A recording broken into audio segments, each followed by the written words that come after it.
All right, ladies and gentlemen, the Royal Rumble 2026 is in the books. We're going to be discussing the full show here, plus some ancillary things as we go along. Overall, I think the show was enjoyable, but it wasn't epic. It still misses the magic that the Royal Rumble should have. I think they got very safe with the choices. They didn't get it as adventurous as maybe they should have. There was not nearly enough surprises in the Rumble matches. The Rumble entrance, a whole lot of them didn't get a reaction because TKO and Triple H, they don't know what the Royal Rumble is. They're cheap, and that's another big issue. They don't want to pay for surprises. They would rather use people that's already on the roster. But when you do that, you just get a bunch of people sitting there saying, oh, I know this person isn't going to win. I mean, yeah, it's a little bit different if you bring in somebody from the past. At least you get the pop that person is a surprise. And even if that person comes in and gets eliminated 2 minutes later, at least they got the pop of, wow, I haven't seen this guy in a long time. Versus, yeah, she was just on TV 2 weeks ago and I didn't care then. What make you think I would care now? So let's start with the women's Royal Rumble match. So the competitors were Charlotte Flair, Alexa Bliss, Kiana James, Nia Jax, Ivy Nile, Lola Vice, Candice LeRae, Jordan Grace, Becky Lynch, Sol Ruka, Roxanne Perez, Maxine Dupree, Natty, Liv Morgan, Lash Legend, Zelina Vega, Raquel Rodriguez, Chelsea Green, Julia, Io Sky, Asuka, Rhea Ripley, Bayley, JC Jane, Nikki Bella, Lyra Valkyria, Kalani Jordan, Kairi Sane, Brie Bella, and Tiffany Stratton. So the closest thing to a surprise in the match was Brie Bella. And that's when the crowd woke up because most of the people in the match didn't really get a great reaction. Some of them tepid. You know, people like the big stars, you know, Rhea Ripley got a decent reaction, pretty good one actually. Becky Lynch even didn't really get that great of a reaction. But the roof came off the place for Brie Bella. And the only reason you can say that is because they haven't seen Brie Bella in a long time. It is not that Brie Bella is, oh my gosh, she's so great, she's so wonderful. It's nobody was expecting to see her. And the crowd was like, oh, okay, I can rock with this. And they woke up. For most of this match, people was complaining that the crowd's empty, there's nobody there, because they weren't really hearing anything. And then those stupid LED lights that were on the chairs were so bright that it made the building look empty. So people was running around saying they couldn't sell any tickets, the building is empty, and nobody's getting a reaction because there's nobody there. It turns out there were people there the entire time. They just did not give a fuck. So the Iron Woman in the match was Charlotte Flair. She was in the match for almost an hour. Despite that, Charlotte didn't do much of anything. And there wasn't much in the way of storylines furthered with Charlotte being in the match. She and Alexa Bliss were the first two, and they didn't do anything. They teased eliminating each other, and that was pretty much it, until Charlotte did eliminate Alexa Bliss a little bit later. But that was as Alexa Bliss was tied up with somebody else. So Charlotte was in the match all that time, and she spent most of that time hugging the corners, and then occasionally getting into a chop fight with somebody, and maybe she'd take a bump for somebody else. But she did not come out of that thing looking like she'd been in there for a long time, or that she was a potential winner. They did the very brief Judgment Day storyline with Liv and Raquel and Roxanne working together. Again, very brief. Cute little scene with Chelsea Green where she tried to join up with them, and they slapped her, so she slapped them, and they got into a fight. But it was extremely brief. And I think maybe an entrant or two later, they were all scattered around the ring again. Again, this is a problem. You put a faction in the match, the faction should work together. That's just sensible booking. The fact that they would scatter after they came together to work together, and then they would scatter is kind of ridiculous. When Becky Lynch got eliminated, it was not treated as if it was a big deal. She got eliminated by Natty, of all people. And it diminishes Becky when you do stuff like this. And I've said this before. this is I think the third women's Royal Rumble match Triple H has got to book. And he has not done a good job in any of them of making a lot of these eliminations mean something. Becky Lynch is a legend. Surefire Hall of Famer. Maybe she's been around too long for some people, but to eliminate her like she was Bob Backlund in 1993 or something like that is ridiculous. You could have gotten some heat out of that. You could have gotten somebody over with that. Why not take a younger wrestler, somebody that you could put against her later? I mean, she is a champion, right? Maybe take somebody that you could put against her later and have her throw that person throw her out, like a Kalani Jordan or something. Instead, she got eliminated by Natty, who is 2 years older than she is, and nobody cares about Natty. Whether you change her name, character, gimmick, whatever, nobody gives a shit. It's still Natalya. Underneath all of that bluster, it's still Natalya. The other thing that frustrated me was Jordynne Grace. Jordynne Grace, who they have been building up for months to be a contender against Jade Cargill. For no apparent reason, after all of the brawling her and Jade have been doing, they even brawled on SmackDown, for God's sake. They still put Jordynne Grace in the Royal Rumble, and then she didn't even get anywhere near the final 5 or 4 or anything. She got unceremoniously eliminated by Lash Legend. This just diminishes Jordynne Grace. Man, you were better off just putting Jordynne Grace versus Jade Cargill on this show and having Jordynne lose and then moving on. Instead of putting her in this match like she was going to be a big deal, and then she gets eliminated and nobody really cares.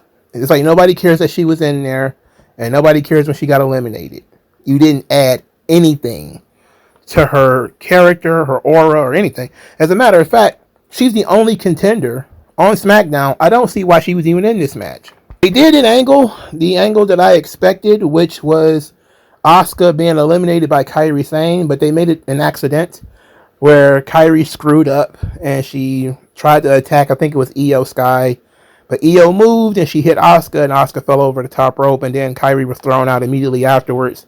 And it looked like Asuka was going to hit Io, but because they were moving so fast, it moved away from it. So instead of giving that a moment to breathe, they kind of moved away from it really quickly. But I would have expected Kairi to find a spine and throw Asuka out. Them doing it this way is still fine because you can drag it out a little bit more. But I kind of expected that Kairi would eliminate Asuka, and I'm not really all that surprised they did that. Raquel Rodriguez looked really good here. Ever since she has, sipped the Kool-Aid of Kevin Nash, she's been doing a really good job. She looked very dominant. I loved the Lash Legend Rhea Ripley exchanges. I also loved the Lash Legend Raquel Rodriguez exchanges. And Lash Legend was amazing in this match. She got the most eliminations with 5. She looked really good. She was very stiff. Okay. But she didn't make it to the final 5 either, which was very, very unfortunate. But she was eliminated by Rhea Ripley. You know what? I'm not mad at that. Lash Legend really set a standard, and she looked good. This is a person that shortly after she debuted, Dave Meltzer was putting out articles about saying how bad she was. She was so bad she should be fired. But it was literally like the girl's first match. It was like on Level Up or something like that, where it was so horrendous. It was like, oh, she should be fired. She's so bad. Like, she was a basketball player that was trying to become a wrestler and, had not had any matches. And now here it is, 4 or 5 years later, she's pretty good. She's ready to stand on her own. I don't know why she needs to be with Nia Jax. I don't think she needs to be with Nia Jax. I think as a solo heel, Lash Legend can do really good. And I think her exchanges with Rhea Ripley and Raquel Rodriguez right here in this match kind of proves that she's ready for the spot. They just have to allow her space to grow, which is one of the big problems that WWE has, is allowing people to breathe. All right, so they had Liv Morgan eliminate Raquel Rodriguez after Raquel eliminated Rhea Ripley, which I liked. I liked that Rhea Ripley was not in the final 3 or 4. She didn't need to be there. They really did a good job of getting over Raquel, and they used Liv to throw out Raquel. So Liv Morgan wins the match. She was part of the final three with Sol Ruca and Tiffany Stratton. I really, really like the final three. Their exchange of going back and forth was a whole lot of fun. It was the best part of the match. This match was extremely dull for the most part. Again, most of the competitors didn't get a reaction because the Saudis don't care about women. The bodysuits, and I'm not really upset about the bodysuits. A lot of people are. I'm glad Sol Ruca found a workaround. Like, she wasn't wearing a bodysuit. She was wearing like a shirt with long sleeves and pants and stuff. Something that she could wear on a regular episode of NXT where she didn't look completely out of place here. So, but I really, really enjoyed those final three working together. I think they did a really good job. And I wasn't a big fan of everything happening on the ring apron. I didn't like that because I just think that in a Royal Rumble, the last thing you want to do is hang out on the ring apron. So I don't know why. I don't know how many women's Rumbles they've done this with, where they just have people hanging out on the ring apron. It's just very weird. But Liv Morgan wins. She eliminated Raquel Rodriguez before winning the match. So there's a storyline there. Potential storyline, I should say, because Raquel Rodriguez is wrestling Stephanie Vaquer for the title on Monday. Is it possible that Raquel Rodriguez wins the title and we end up with Liv versus Raquel at WrestleMania? Now, I know a lot of people would like that, and that's very interesting, but I would prefer Vaquer versus Morgan because it's a clear babyface and a clear heel. While in this situation, I think Raquel is better off being the heel, and turning her face, I think, would actually ruin the dynamic, and turning Liv Morgan face would probably also ruin the dynamic. I think they work better together than against each other. So I probably would have Raquel lose to Stephanie Vaquer, and since that's the title that Liv never lost, I would have Liv versus Stephanie at WrestleMania. Now, that being said, you have to do something with the heat between Raquel and Liv. How do you blow that off? Well, you could probably just say, hey, everybody, every man for themselves, ha ha ha ha, and whatever, and try to laugh it off. Or you could do the obvious and have Raquel beat the shit out of Liv. But again, that turns Liv babyface, and I don't think you should do that. Maybe you save that, and maybe you have Raquel cost Liv the title down the line, the way that Liv cost her the title. Or you could have Liv pull some kind of Jedi mind trick, and Raquel is okay with it at the end of the day. But Liv Morgan being the winner is perfectly fine with me. Again, it's not the person I chose, and to me, it being so predictable that the internet can predict it and AI can predict it is bullshit. And that's the only problem I had, is how predictable Liv Morgan winning was once you see all 30 wrestlers. It's like, okay, nobody but Liv can win at this point, right? Tiffany Stratton, great, but I don't see the reason why Tiffany should win this match. I wouldn't have been mad if Tiffany would have won. I just don't see a reason why she would have won. And nobody ever wins from NXT, so the idea that Sol Ruca, as tremendous as she was, her, Kiana James, Kalani Jordan, Lash Legend, a lot of those young girls went in there and really showed out. But there was no way Sol Ruca was going to win. So they just gave her a good showing, in quotations, and she lost, which, was to be expected. So Liv Morgan was an obvious choice. She's marketable. She's got a match that's pretty well set up. I'm not sure, for me, that Liv Morgan versus Stephanie Vaquer is a WrestleMania match. It feels like a match on Raw. Maybe it's because I don't see Liv as being in that status yet. And it's not that she's like Bayley, where Bayley was never going to get there. She's girl Chris Jericho. She's main event, but she's not WrestleMania main event. While Liv Morgan could potentially be WrestleMania main event, but she's more in that Alexa Bliss tier, where she's good enough that she can be the champion and you can build things around her, but she's not Charlotte. She's not Bianca. She's not, Becky or Mercedes or anybody like that. She's just one tier below. And that's fine. That tier below is pretty fucking good. She's not on that Rhea Ripley level, but she's on that Io Sky level, where Io is a really good performer. I'm not so sure you can build the entire division around Io because of the language barrier. But I think that Liv is on that tier, which is like an A tier. If I was to create a tier list, the S tiers are people you can build a division around. They could be champion for 8 months or a year or something like that. That would be like Charlotte and Becky and Bianca and Mercedes and people like that. The next tier would be your A champions. You give them a good solid run, and they can really do something special. Alexa and Liv and Io. And, I'm probably thinking of somebody else is slipping my mind. But, they're on that level. So, and maybe Bayley would be there too. But it seems ridiculous to me that we're going to have Stephanie Vaquer, who is, I'm not sure where she even fits because they barely do anything with her. There's also the language barrier. And she's going to get pushed in here with Liv Morgan. Now, Liv Morgan is a good opponent because Stephanie can win, and it's believable that Stephanie could win, but also you want to try to raise Stephanie up, and Liv as an opponent is higher than Stephanie is on that tier, but she's not much higher. And I think Stephanie having already beaten Io, she should be higher, but she's not because they don't do enough storylines with her. So I definitely think that she probably needs to lose the belt to Liv Morgan and needs to chase for a little bit. I think it probably got it a little too easy for Stephanie. But Liv Morgan's a great competitor. She's really going to get the most out of winning the Royal Rumble in terms of promo.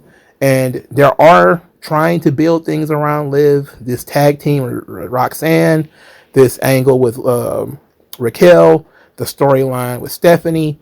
They're trying to use Liv as a lighthouse around everybody else.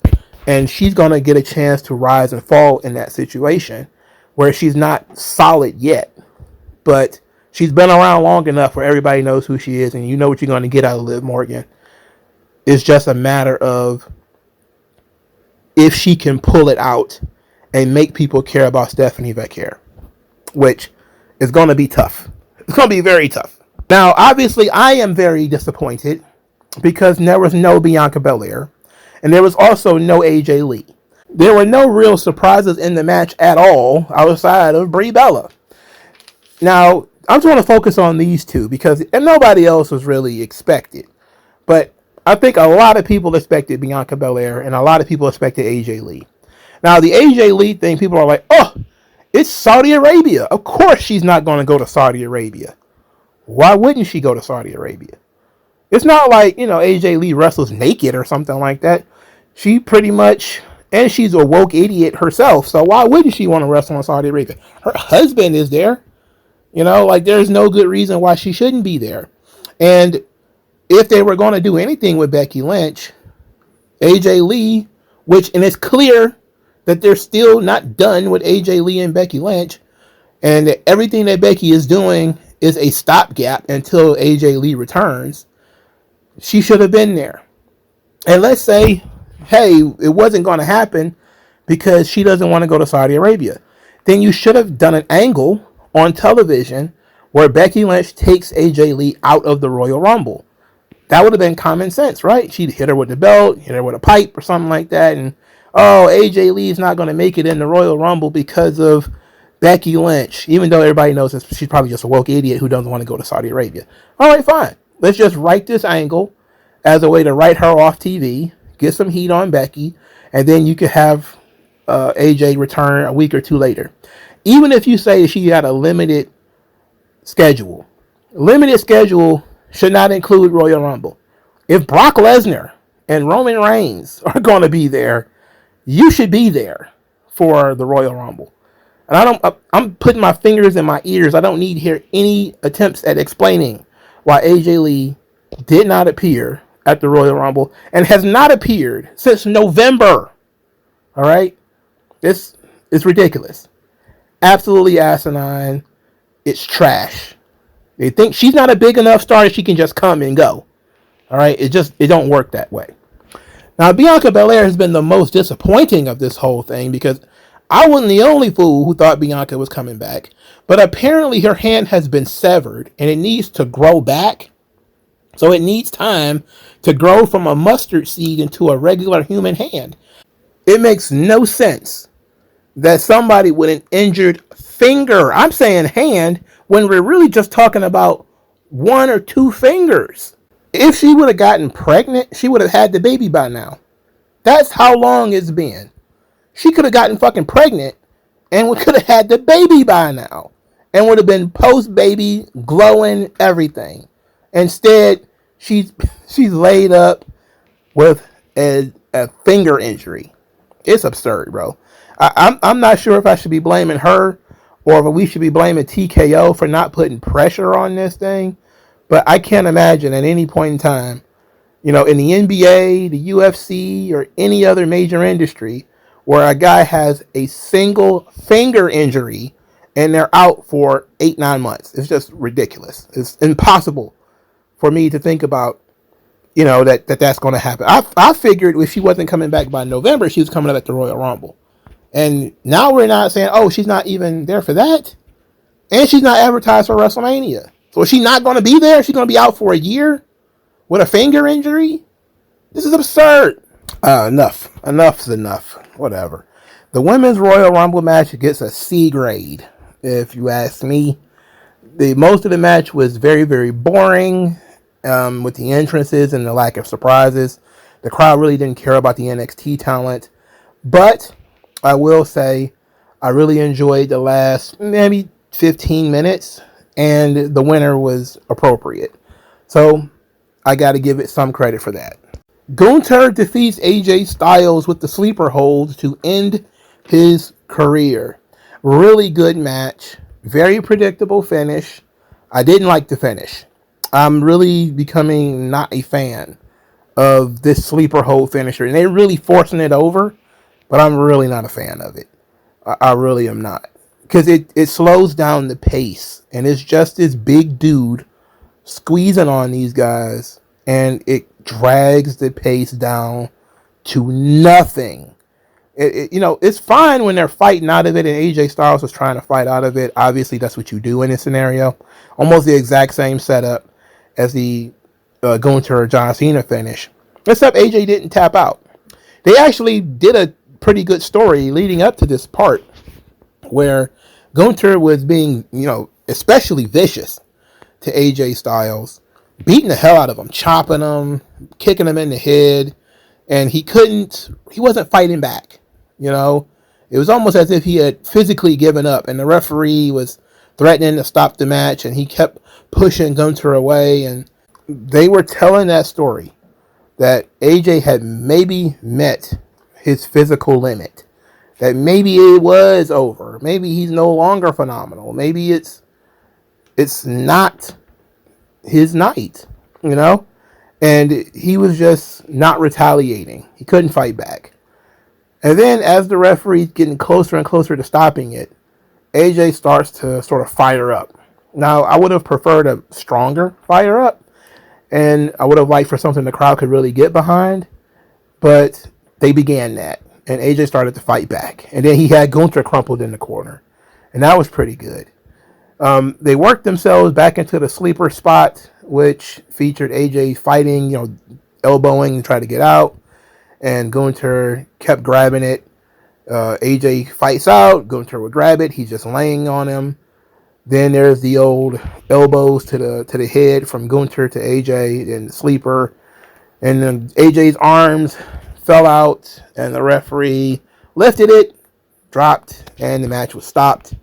AJ Styles' career is over in the WWE, having lost to Gunther. You know what?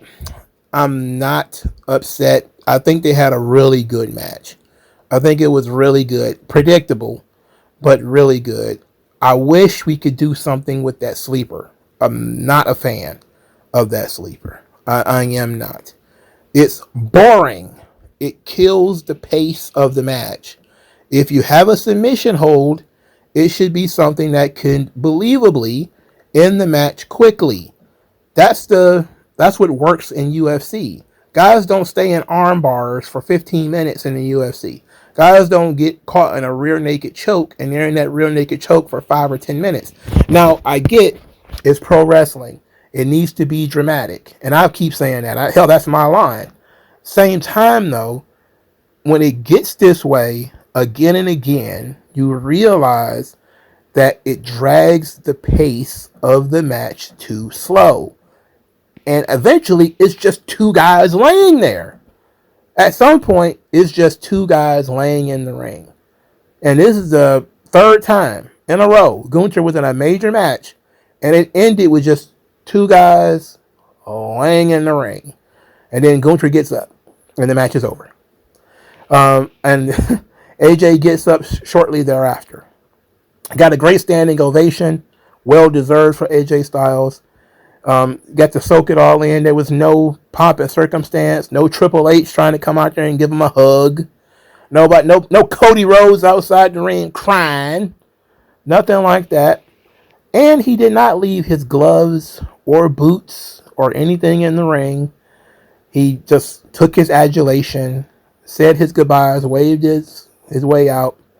And I think they did a good job here because on SmackDown, they had AJ Styles do this big to-do about beginning his farewell tour after he beats Gunther.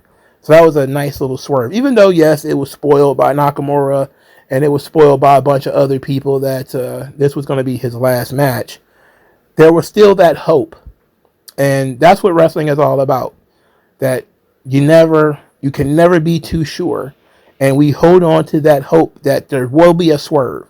And this is one of those times where we wish there was a swerve. Everybody, of course, is expecting AJ Styles to make that run to Jacksonville for the big paper. And I've talked about it already. I think that I would prefer if he didn't do that. But I also understand the money is going to be there. And the amount of money he's going to be offered is going to be ungodly. So, yes, go ahead and do it and make it count. The WWE Championship match, Drew McIntyre defeated Sami Zayn. You know, this match was just kind of there. It was nothing special. It was at no point in the match was I thinking that Sami Zayn had a chance to win. It just seems to me that it was automatic that Drew's winning. I didn't believe in Sami Zayn. And I think it's the booking's fault. It's also the match. And the match is spot on the card. It being the third match on the show. You know, the whole thing about he had never beaten Drew McIntyre, but he's also never lost in Saudi Arabia. Something had to give.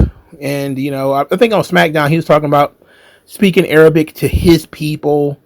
I'm like, oh, get fucked. Anyway, the match was fine. It wasn't a bad match. It's a perfectly good SmackDown main event or something like that. It did not feel like a major contest. To be fair, though, there's a lot of championship matches on Royal Rumbles that don't feel major because the Royal Rumble match is the focus. And that's one of the things that takes away from this. Not just, you know, my general, wishy-washy response to Sami Zayn, where 1 minute I actually do kind of like him, the other ways I'm kind of like, eh. It's also, we're trying to see the Royal Rumble match. We don't really care about this. You know, like, this is not that important. Sami Zayn won a Fatal 4-Way, which was not interesting. And this was mostly for the Saudis. They wanted to see somebody that was kind of like them, you know, this Muslim, get an opportunity to win the belt. And they gave it to them, and he lost. And that was that. It felt like a house show match or a really good TV match, and it had no real oomph behind it. So Drew goes forward.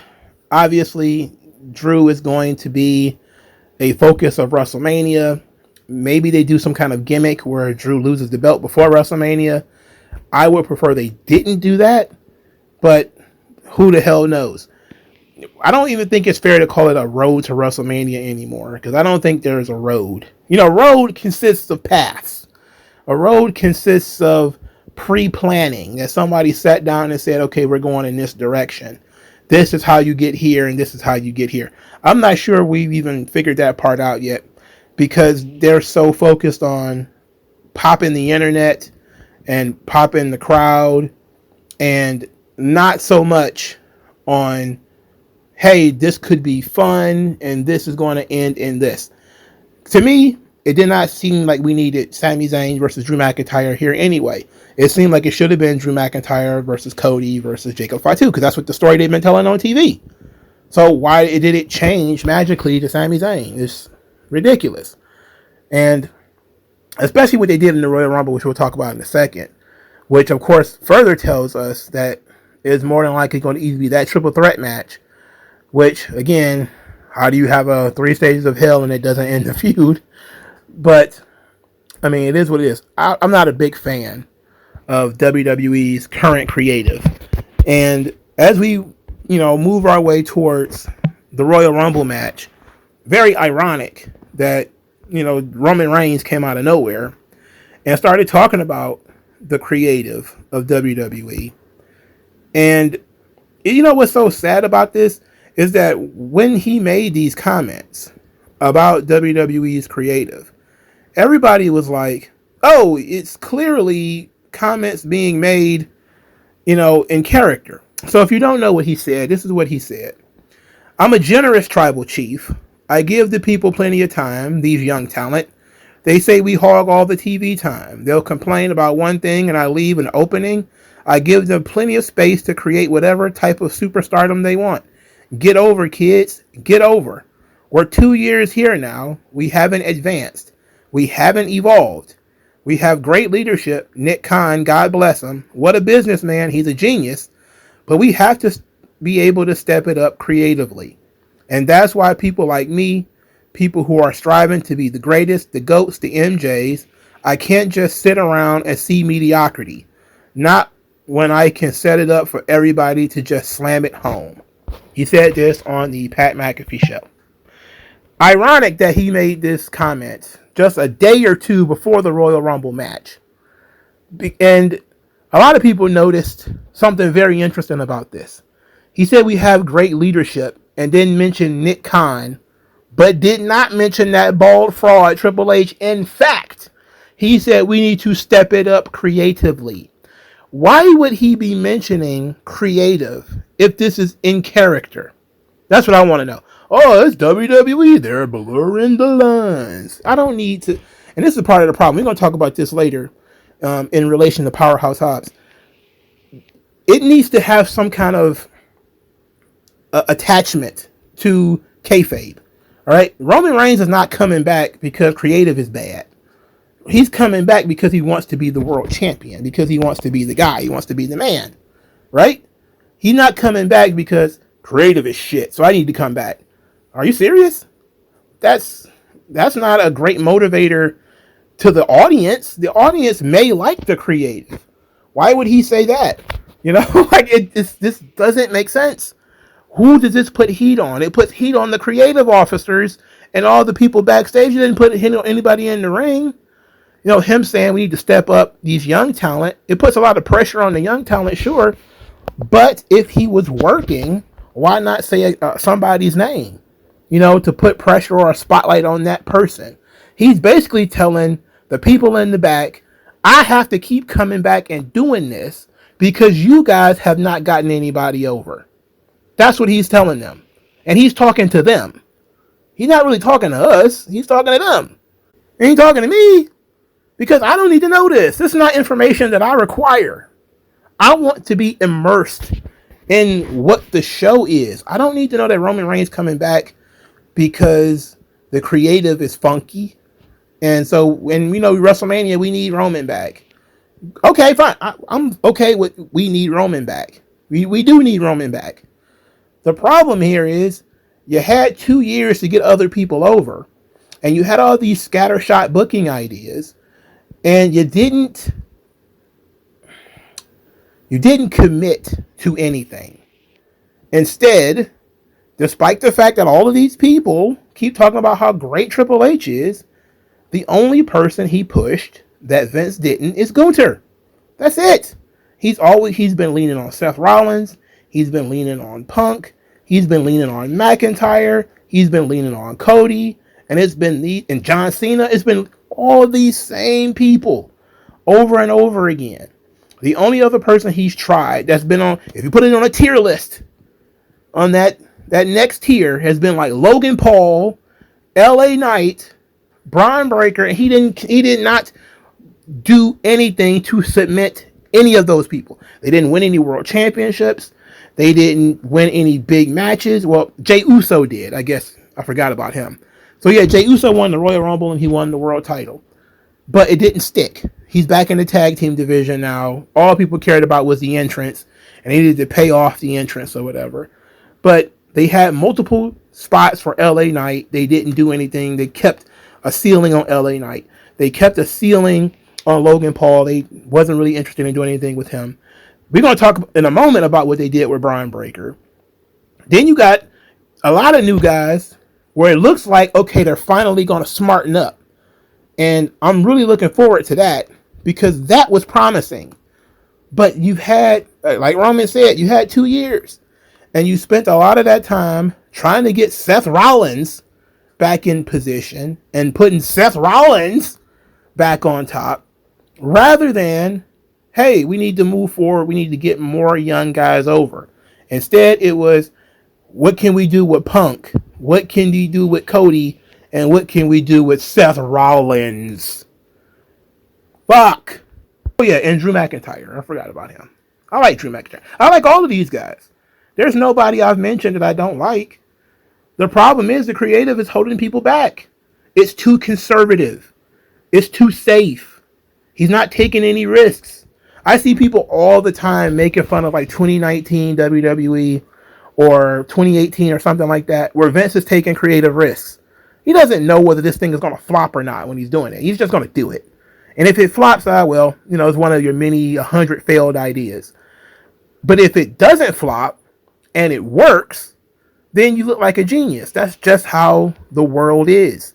You write a silly little story about a plumber trying to save a princess, and if it doesn't catch on, nobody gives a shit. But if it does, you got Super Mario. So, oh my God, this was a dumbass idea about a plumber trying to save a princess from a giant gorilla. Yeah, it sounds stupid as fuck on paper, but once people get into it, they're like, oh, okay, this is nice. That's how, ideas work. You throw out bullshit. It doesn't sound great when you talk about it, but maybe the execution is better and people get into it. What Triple H is doing, what the creative and TKO has been doing, is being extremely conservative. Let's go with the sure shot. We can absolutely make money with Liv Morgan, so we don't need to take any risks. We can absolutely make money with Roman Reigns. No need to take risks. So that's how they're doing things. They're not taking any risks. They're going with the absolute sure shots and making it harder for the fans to get into the young guys because the older guys are more over, they're more established, and the more you establish them and the more over they get, the more the young guys lag behind. Roman Reigns wins the 2026 Royal Rumble. The 2026 Royal Rumble featured Obafemi, Braun Breaker, Solo Sikoa, Rey Mysterio, Rusev, Matt Cardona, Damian Priest, Javon Evans, Mr. Iguana, Trick Williams, Cody Rhodes, El Grande Americano,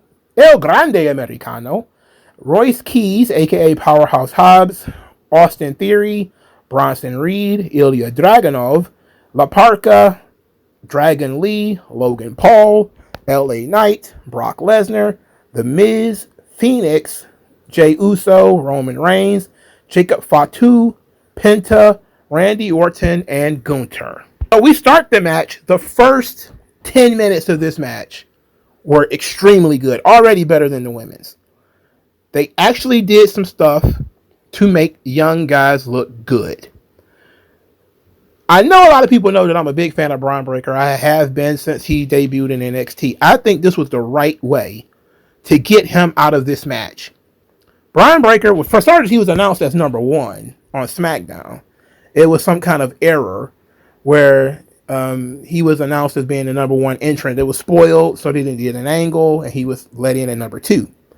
And Obafemi is in the ring, and Braun Breaker is attacked by a hooded figure. Now, I'm not too big on the whole hooded figure thing because there has been too many hooded figures attacking people in WWE since Triple H took over. It's been unnamed number of hooded people. There's an entire nation of hooded people continuously jumping into the wrestling. There's fucking ninjas, shinobi everywhere attacking people in WWE since Triple H took over. But I will say this. It was a smart move. Instead of putting Braun Breaker in there where he gets physically dominated by Obafemi and thrown out, they had him get attacked first.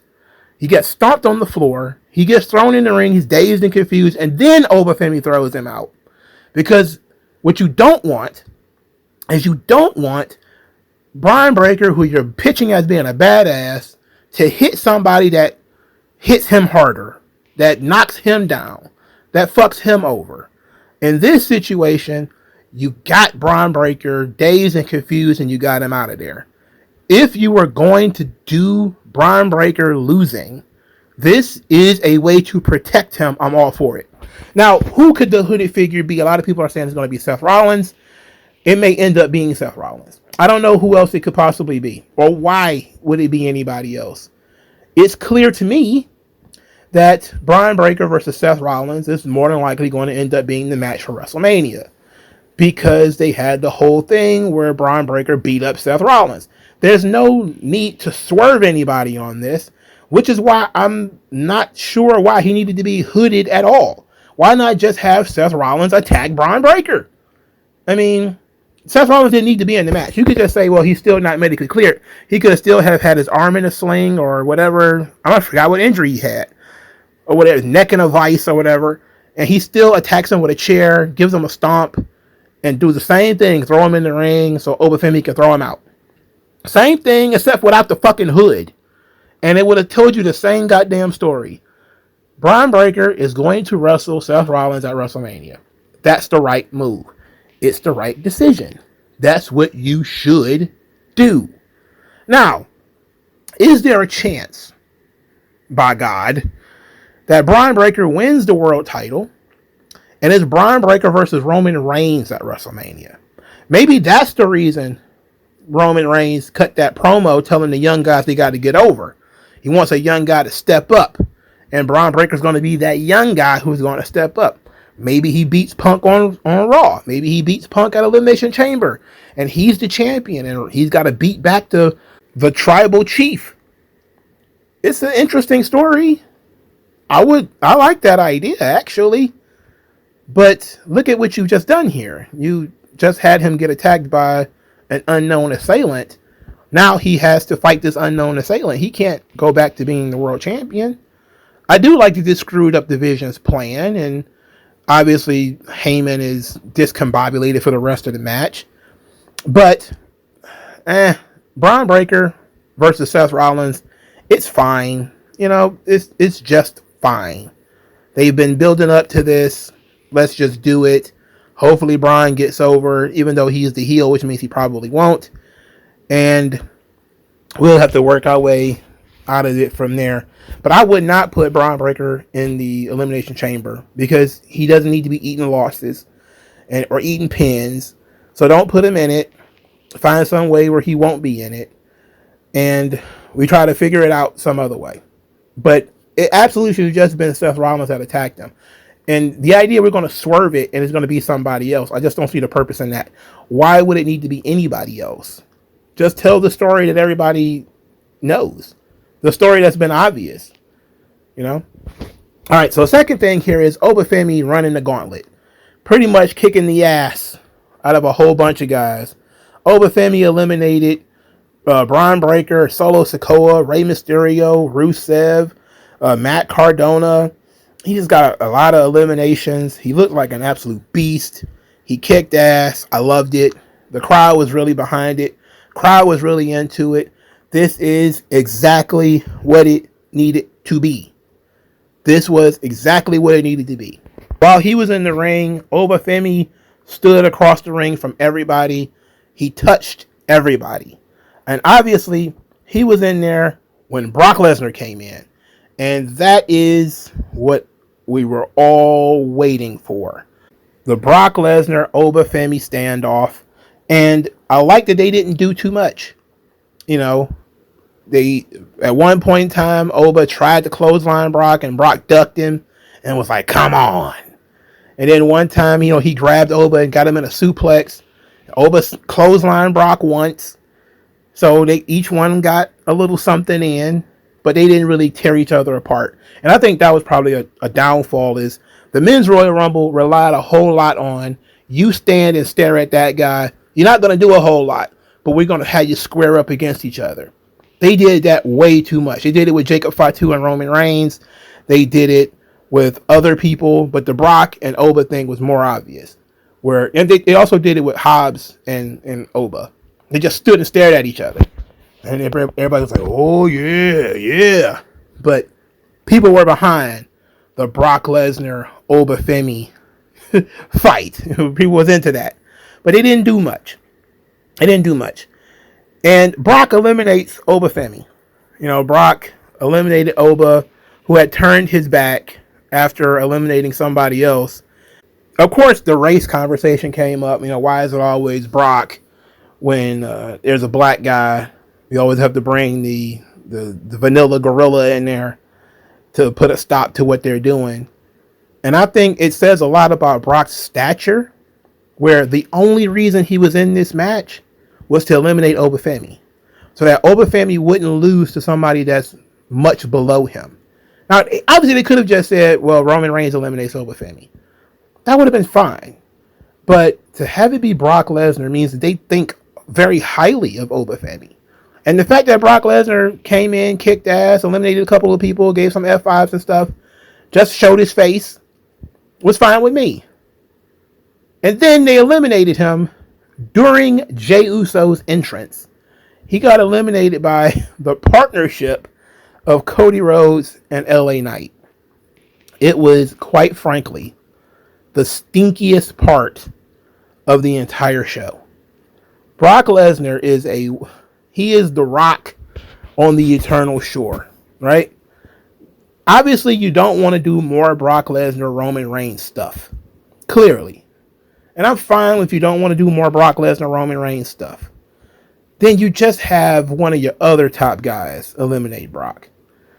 But you do so in a way that's dramatic. You do so in a way that's meaningful. You had Brock get eliminated while everybody's yeeting. Nobody's paying attention to what. It's almost like Brock snuck away. Like he was like, oh, well, I'm done. Let me sneak out of here.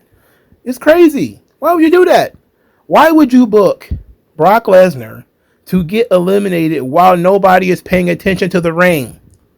You're an idiot. You're a gaggle of morons. Just have Cody eliminate the fucking guy by himself once everybody was calmed down.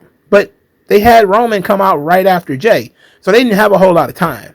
If they didn't want Roman and Brock to cross paths, which is clear that they didn't want that, then they didn't have a whole lot of time because Jey Uso's entrance was 5 fucking minutes. All right? Even though it wasn't literally 5 minutes, because that would have been like 5 or 6 entrances. But it was pretty ridiculous. All right? I hate that. I hate that they did that.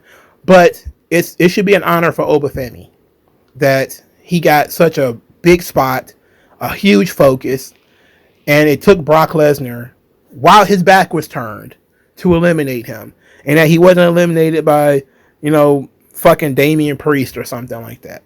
That would have, diminished his monsterdom. We want to keep his monsterdom, together. So he meets another monster, and the guy had to attack him from behind. Okay, fine. I can live with that. Speaking of monsters, we got ourselves a Royce Keys at number 14. He was introduced as Powerhouse Hobbs initially on the Trons. That name blows up, and then Royce Keys. It's like, okay, wait a second. Pause. Why'd you do that? Why would you introduce a guy with 2 names? Because in kayfabe, you have to explain why does he have 2 names. But Mongo, he did that in NXT as well. When he introduced Kenta, he told everybody he was Kenta and then changed his name to Hideo Itami. I don't care. This is not NXT. All right? Explain to me why you told everybody this guy's name was Powerhouse Hobbs and then changed it to Royce Keys as if anybody cares about either one of those fucking names. They don't mean anything to anybody. He was in AEW and was not even a major player in AEW. Not for real. Not somebody that people would know. He shouldn't even be here, if we being honest. This is creative mistake with this guy day fucking one. He should not be in the Royal Rumble because you had Brock Lesnar in there and you had Obafemi in there and you're going to have Roman Reigns in there. And if he's not going to eliminate or beat the shit out of either one of those three guys, he shouldn't be in there. All right? He got eliminated by Logan Paul. Logan Paul. Why was he in this match? Why couldn't it just be Monday or Friday and you go through the vignettes, tell the story, explain why he's changing his name? If you're going to tell everybody what his name is, or just explain his new name, don't even recognize the Powerhouse Hobbs thing. There's no point to it. A bunch of people online is like, oh, you can use the name Powerhouse Hobbs. AEW does not trademark names, by the way. So they can use AEW names if they wanted to. They choose not to because they want to own the name, image, and likeness. So they create their own. If you don't want to put him in NXT, what you should have done is had his first promo on this show. You should have just had, before the Royal Rumble, while everybody's watching, the very first vignette for Royce Keys. I don't care what you did. It could have just been him walking through the hood with a big puffy coat on, talking about his, trials and tribulations and his road to WWE, and leaving the past in the past and going forward as Royce Keys or whatever. And, or maybe I would have done something like with him with a heavy bag or something like that, talking about his past and, making changes and yada, yada, yada. And then you start the Royal Rumble and he's not in it. And then you tell another promo on Monday and another one on Friday. And then you debut him maybe the week after. Where you can give him a spotlight where he feels like a big deal. This is happening because WWE now sees that AEW is somewhat mainstream and they think they can integrate those characters into WWE's television. But AEW is not mainstream. Nobody knows who he is. You have to start from scratch. This is a huge problem. And I know that AEW fans don't like it. And some WWE fans don't like it. They didn't like it that, Ricky Starks was brought in as Ricky Saints. They didn't like that Mariah May was brought in as Blake Monroe. Everybody knows who they are. No, they don't. They don't know who they are, actually. Because AEW is not mainstream. Nobody knows who they are. So if they were mainstream, you wouldn't be changing their name. I can guarantee you that. You don't change Sting's name. You didn't change Lex Luger's name. Well, they kind of did. You don't change the name of people who are very well known. You didn't change Ric Flair's name. You don't create a new IP for Ric Flair. You know what I'm saying? So it wasn't necessary for this guy, for you to, if you were going to change his name, and you should, because nobody really familiar with Powerhouse Hobbs. He didn't win any championships in AEW. So it's not like you're bringing in their world champion, a guy who dominated their federation forever. You're not bringing that guy in. You're bringing in a guy who was a trios champion. Change his fucking name, create a whole new gimmick for him, start from scratch. You had an opportunity here because NXT and WWE, there's a glut of guys who look like him now. I love it. You got Keanu Carver on NXT. You got Obafemi. You got, Trick Williams, and now you've got this guy. You got a glut of black talent, big dudes who are jacked. Individualize them so they don't all look the same. Obafemi, we know who he is. We were introducing Obafemi to the world on this show. For a lot of people who didn't bother to watch NXT, you're a fool because you should have seen Obafemi on Saturday Night's Main Event. But we're introducing you to Obafemi tonight. Take a couple of episodes of Raw or SmackDown to introduce Royce Keys. Who is he? What's his story? Just like you take a couple of weeks to introduce Keanu Carver. Who is he? What's his story? All right? They may look alike, but they could be very different people. And that's what you're trying to get over. Instead, you bring him in like he's a huge star, change his name, and nobody knows what the fuck is going on. We don't recognize the theme song, and we don't recognize the name. Stop booking for the internet. You're overrating AEW. All right? Should have just started from scratch. Mistake. Now, a lot of people have been giving WWE shit for all the AAA guys they brought in here. La Parka, Mr. Iguana. Look, I'm not mad because here's the reason why I'm not mad. People complain if WWE does not integrate AAA. Then the Mexican fans say, well, these guys are not important. WWE never uses them.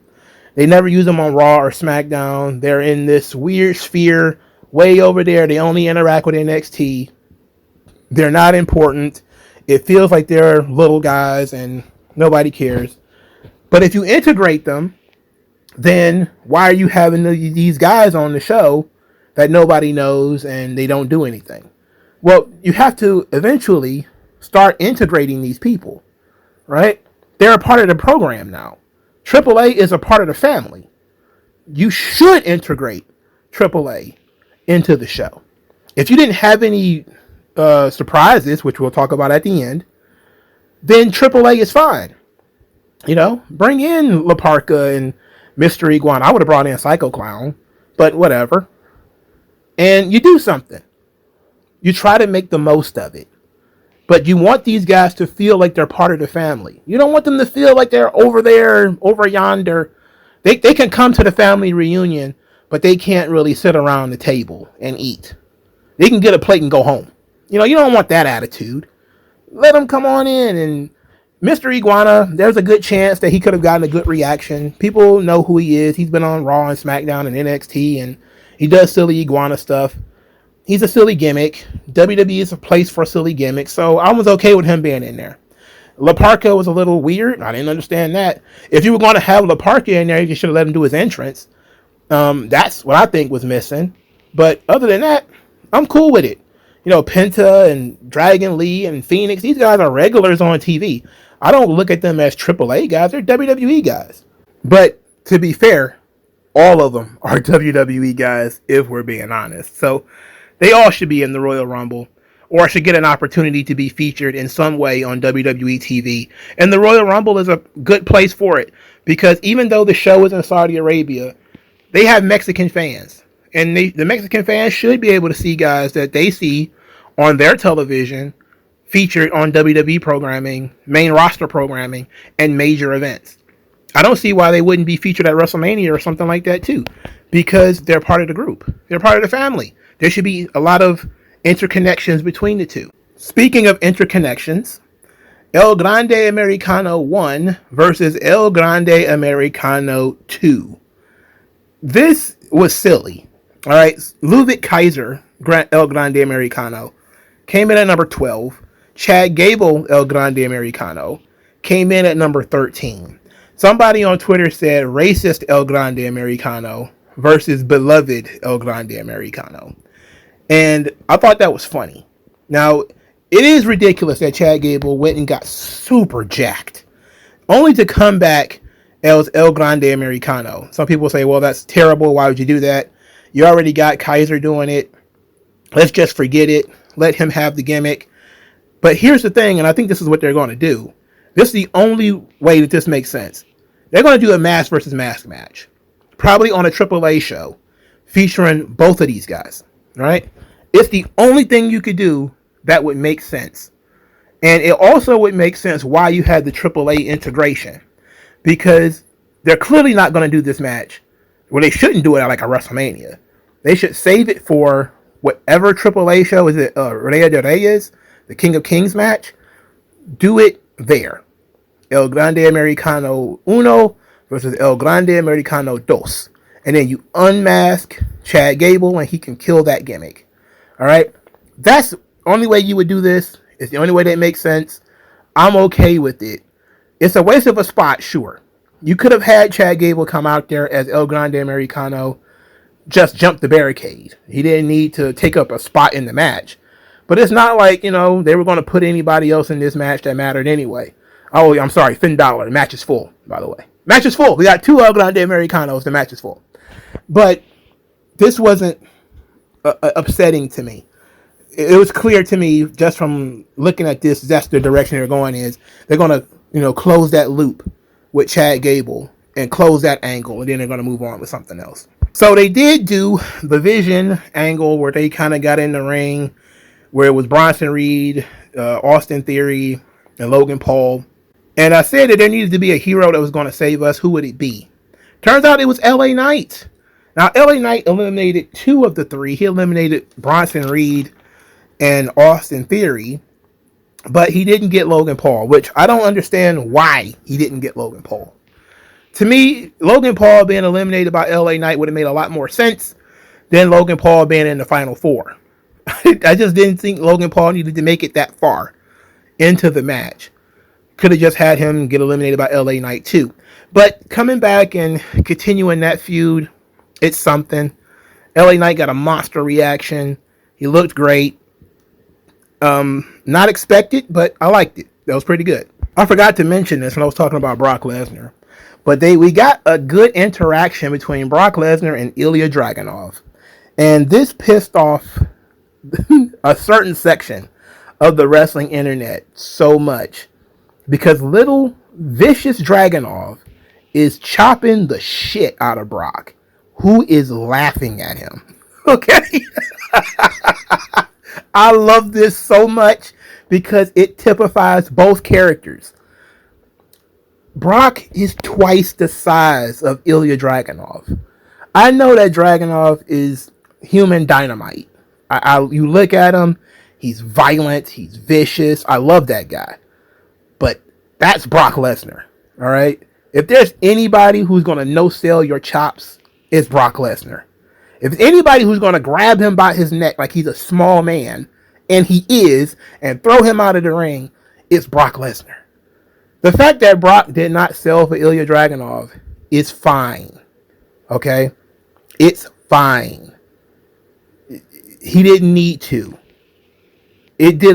I like the fact that Ilya had the gumption to go so hard at Brock Lesnar. That's what I liked, okay? It told a whole lot about the Ilya Dragunov character, that he was willing to go head up with Brock in a corner, not even he's going to stand in the middle of the ring. They went over basically into a telephone booth. He's willing to fight Brock to the death. That's a great character thing for Ilya Dragunov. And you can always come back to that later. Because Brock doesn't mind working with guys who are like Dragunov. He worked with Daniel Bryan and AJ Styles and Finn Balor and Ricochet. And you could throw Ilya in there with Brock. And Ilya's a guy who loves to fight. And this could be the ultimate fight. And I like that idea. That's far more interesting to me than if Brock would have been taking bumps for Ilya. It took Ilya Dragunov like 15 minutes to beat The Miz. Just the day before. Come on. All right, Roman Reigns, the winner. He ends up eliminating both of his cousins. He tricked Jey Uso into trying to run it back, then he sucker punched him. He threw out Jacob Fatu later. Jacob was infatuated with Cody. And I think that they missed something with the Jacob and Roman. There's a story there that they're not telling, that they could be telling. And I'm far more interested in the Jake Roman thing because there's so much there that I think that they're missing on, and that was another one of those things where these guys were just staring at each other, and it was a lot between the two of them, but we never got the tangle. We should be going in that direction fairly soon. in terms of getting Jacob from here to main event level. We can take our time, but we need to get there. And we need to get there pretty quickly because Jacob Fatu, for my money, should be getting the push that they're giving to Gunther. He's much better than Gunther. Oh, I know there's going to be a lot of people who are going to be like, oh man, Gunther is rules. He's great. Yeah, but Jacob's better. He's a better character. Got a better story. Works better babyface and as a heel. Gunther can only work as a heel. He's one-dimensional. I don't know what a babyface Gunther would even look like, but I could tell you what a babyface Jacob looks like. He's an underdog story, believe it or not. He's not a small guy, but he's fighting his demons. That's a hell of a story. It's a human story. And eventually we need to get there. And we need to get there pretty quickly. Cody Rhodes did a lot in this match too. He looked pretty good. As usual, they don't really book Cody to look like shit. Cody was eliminated technically by Jacob Fatu, who was the one who put Cody over the top rope. Cody skinned the cat. He got Claymore kicked in the head by Drew McIntyre and fell to the floor. So, technically, Jacob Fatu was the one who threw him over the top rope. It was Drew McIntyre's kick that made his feet touch the floor. So they're not done with the Drew-Cody story. Clearly, this was Drew trying to stop Cody from winning so he wouldn't have to wrestle him at WrestleMania.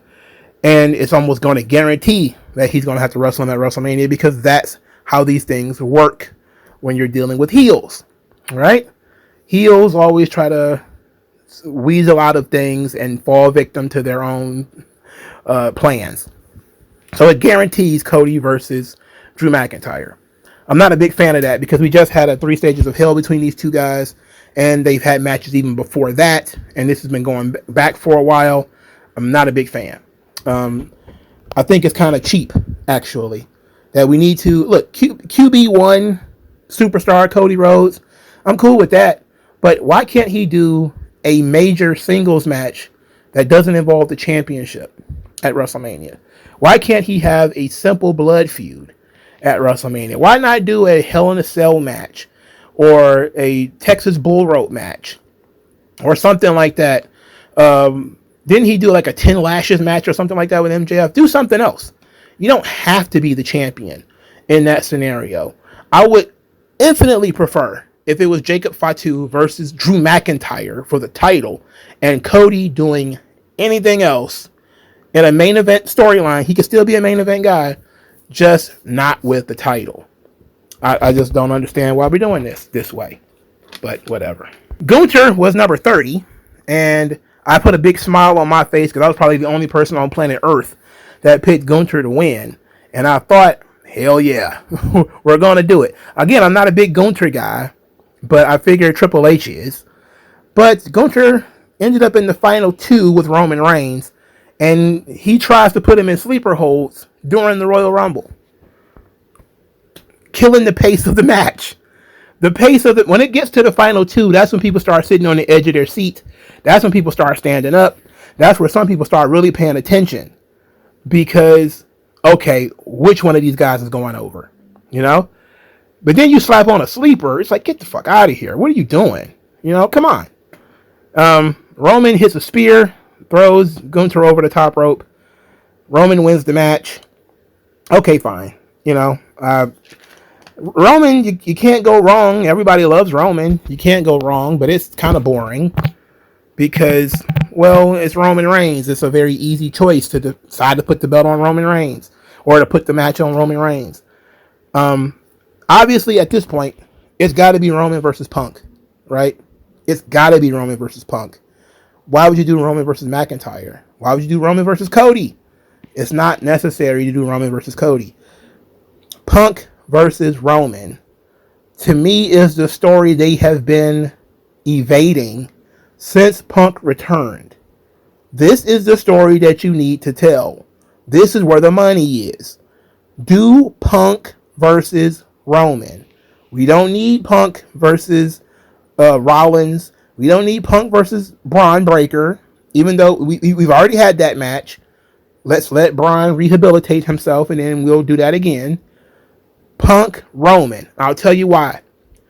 Because it's never happened before, which makes it WrestleMania worthy. 2 legends who have never wrestled each other one-on-one At least I don't think so, unless they wrestled back during Punk's first run. They're both legendary status. Either one could win believably. It's the right move.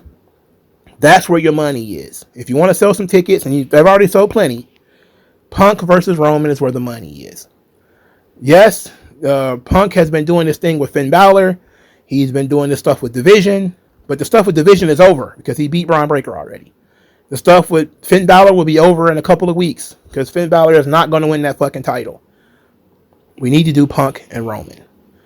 We have already seen Roman versus Drew a bunch of times.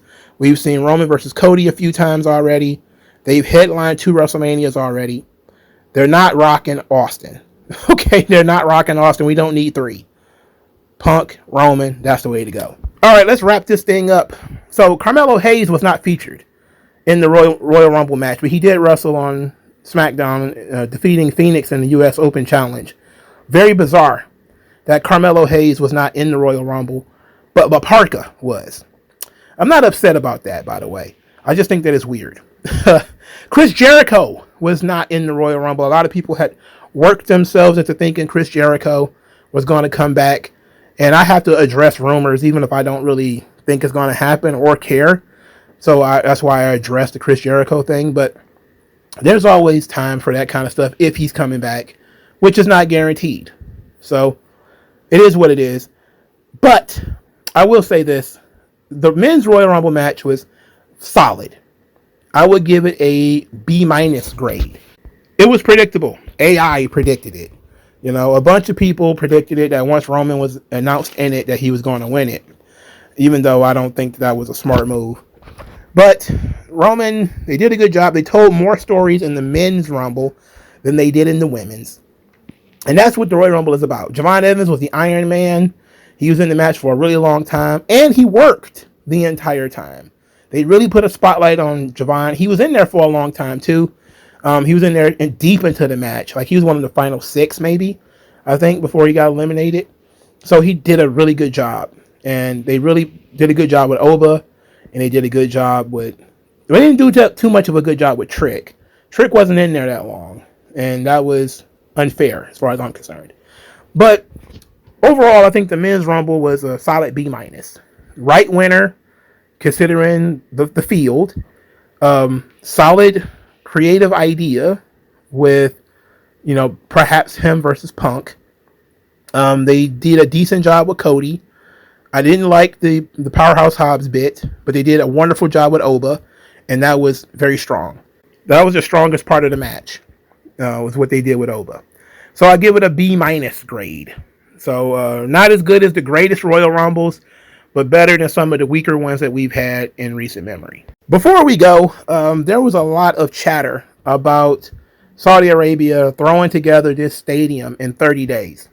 And people immediately started talking about how it was built with slave labor. Look, maybe the Saudis got slaves, I don't know. But here's the thing that I do know. Slaves are not efficient. You know, people think that slavery can do anything. You have never tried to make people build something they don't want to build if you think slaves are throwing together a sturdy-ass stadium in 30 days. It's not going to happen. But what will happen is if you give people the financial incentive, and the Saudis have infinite money, and you give them the proper incentive, people will throw together a stadium. And people do this stuff a lot.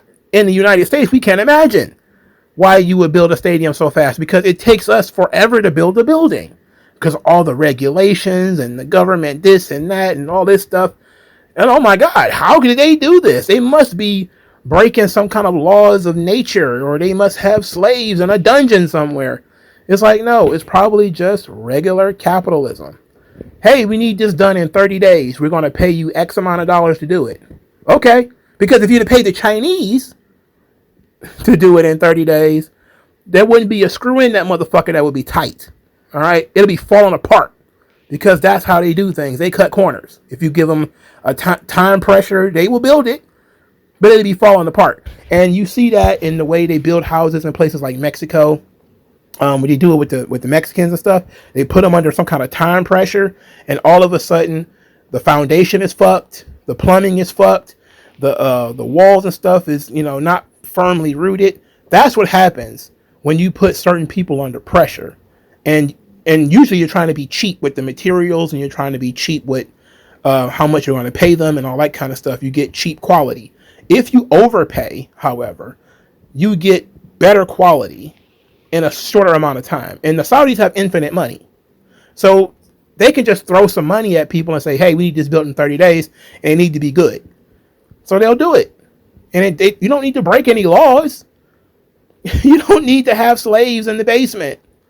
I must admit, however, that I also was stunned at how it was put together so quickly. And I was like, I'm not sure if I would trust it if I was in WWE, if I would trust a building put together in 30 days, because my brain immediately went to Chinese or Mexican home builders, and the toilets would have been loose and the chairs would have been ready to fall over. Something would have collapsed. But the Saudis, man, they used to getting shit done.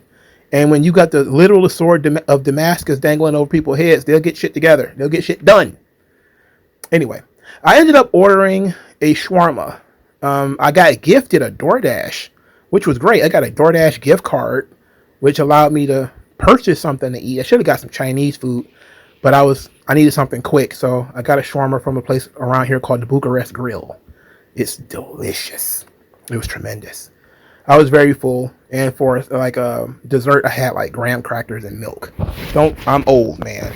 Graham crackers and milk. I didn't need a cake or anything like that. But I really enjoyed the Royal Rumble from start to finish. The Women's Royal Rumble was very weak. Drew McIntyre and Sami Zayn was very weak. The lack of angles and promos and stuff like that made the show feel like a house show. But then again, that's how TKO has been putting these things together, and that has been the weak part of these presentations, is we haven't felt like these shows have been full shows. The pay-per-views anyway. The pay-per-views have felt like house shows.